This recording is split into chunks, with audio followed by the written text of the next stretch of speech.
의대 정원 문제는 사실 가장 중요한 것은 그렇습니다. 의사 수가 절대 수가 늘어날수록 거기에 대한 또 비용 증가도 늘어난다는 거 이거 언론인분들 다 아실 거예요. 그래서 그것이 단순히 아까 말씀드린 대로 소아과 오픈런이라든가 응급실에서 환자분들이 이렇게 막 이렇게 적당한 그 치료처를 못 찾아가서 이렇게 여러 군데를 전전하는 그런 상황은 결국은 이것이 모두 무조건 의사수 부족이라는 그런 개념보다는 조금 더 앞으로 그러면 의사수가 무조건 늘어났을 때 그분들이 과연 전부 다 그런 소아청소년과 의무방법을 할 것인가 그런 개념보다는 어떻게 하면 그런 필수 의료과에 대해서 전공의들이 지원할 수 있게 하는가 좀 우리는 근본적인 대책이 선행하면서 같이 의대 정원에 대한 논의가 이루어져야지 무조건 단순히 어떤 그런 필수 의료과 의사를 부족하니까 의사수 늘리면 알아서 가겠지라는 생각은 조금 그것이 생각이 잘못되지 않았나 생각되고요.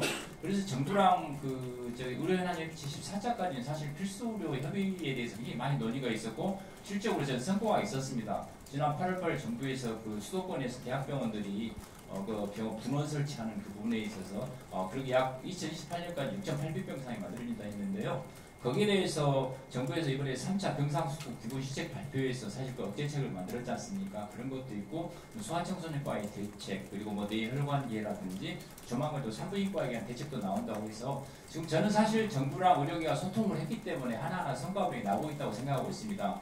이러한 소통을 바탕으로 근본적인 필수를 살리기 위한 뭐 예를 들면 필수의료 의료분쟁 특례법 같은 거라든가 이런 다양한 시책을 하고 그다음에 뭐 의료 수가가 사실 필수의료 수가가 낮다는 것은 뭐 앞으로 아시지 않습니까? 그것이 어느 정도 적정화되면서 저는 우리 젊은 의사들 MZ세대 의사들은 얼마나 그 어떤 오라벨을 삶을 좋아하잖아요. 그래서 그분들께서 직접적으로 필수의료에 들어갈 수 있는 그런 환경을 만들어주는 것은 뭐 의료계와 정부뿐만 아니라 사회의 책임이라고 생각하거든요. 어떤 사고가 터졌을 때 무조건 의사들을 비난하는 것보다는 왜 그게 됐을까를 좀 근본적으로 짚어주시는 게 언론인들께서 사실 전 역할이라고 생각하고 있고 그 부분에 있어서 저도 의대 정원이라는 거 반드시 뭐 의사수 늘려서 필수로 해결된다는 그런 사고방식보다는 필수로 가게 되는 동기부여를 같이 해주면서 거기에 대해서 어떻게 하면 또 거기서 의대 정원을 부수적인 걸로 의료계와 정부와 또 우리 사실 어떻게 보면은 사회가 같이 논의해야 될 큰 어떻게 보면 아젠다라고 저는 생각을 하고 있습니다. 그래서 어떻게든 이번 같은 경우 어떻게 보면 조금 더 우리가 소통이 부족했다는 걸 생각할 수 있고요.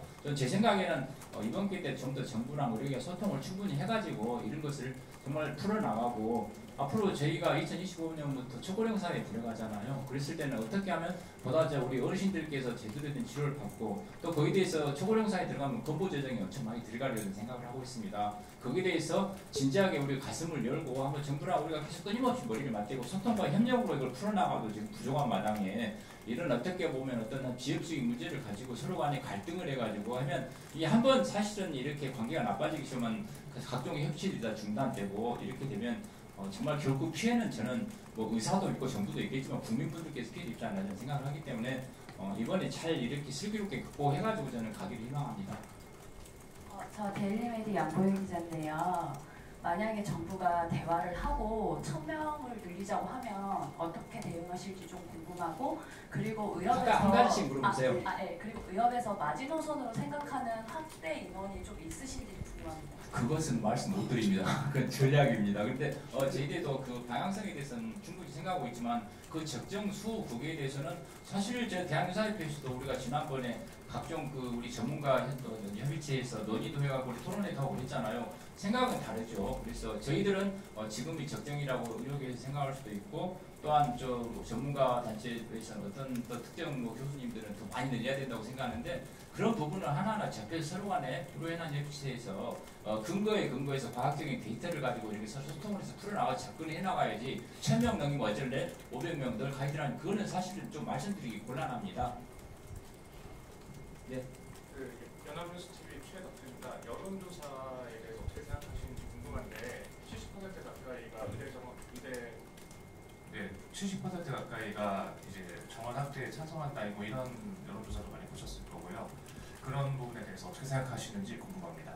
네, 여론조사의 국민분들께서 뭐 그런 생각을 저는 할 수 있다고 생각하고 왜냐하면 그게 사실은 우리 국민분들께서도 아까 말씀드린 그 사실 어떤 이슈가 하나 터질 때마다 굉장히 그것이 의사수 부족으로 많이 몰아가는 그런 경향이 있습니다. 그래서 특히나 아까 말씀드린 대로 응급실에서 환자분들이 제대로 치료를 받지 못해서 이렇게 전전한다든지 소아과에서 지금 오픈런 하시는데 사실 소아청소년과에서 오픈런 하는 데가 서울 지역, 중부 지역, 사실 지방에서는 오픈런 거의 없습니다. 오히려 지금 지방에서는 소청과가 지금 굉장히 안 되고 뭐 울산이라든가 전남 지역에서는 소청과 쉽지 않거든요. 그래서 물론 이제 그렇지만 이런 게 합쳐질 때마다 야 의사수가 부족하니까 의사 늘려야겠다는 것은 국민분들께서는 어떻게 보면 큰 틀에서 지역적인 문제를 보고 파악을 하는데 아까 제가 말씀드렸지만은 그거 했을 때 앞으로 어떻게 구체적으로 우리가 근본적인 대책을 저희들 논의를 해서 그걸 풀어나가야지 뭐 저희는 의사협회에서는 어떻게 기득권 지우지가 아니고 정부에서는 늘려야 된다는 어떤 그 국민들 요구 때문에 뭐 또 아니면 정치적인 요구 때문에 가야 된다는 것보다는 조금 더 저희들 전문가 단체로서 정부와 우리가 좀 그런 부분들을 과학적으로 이렇게 분석해가지고 좀 논의해야 된다고 생각하고 있습니다.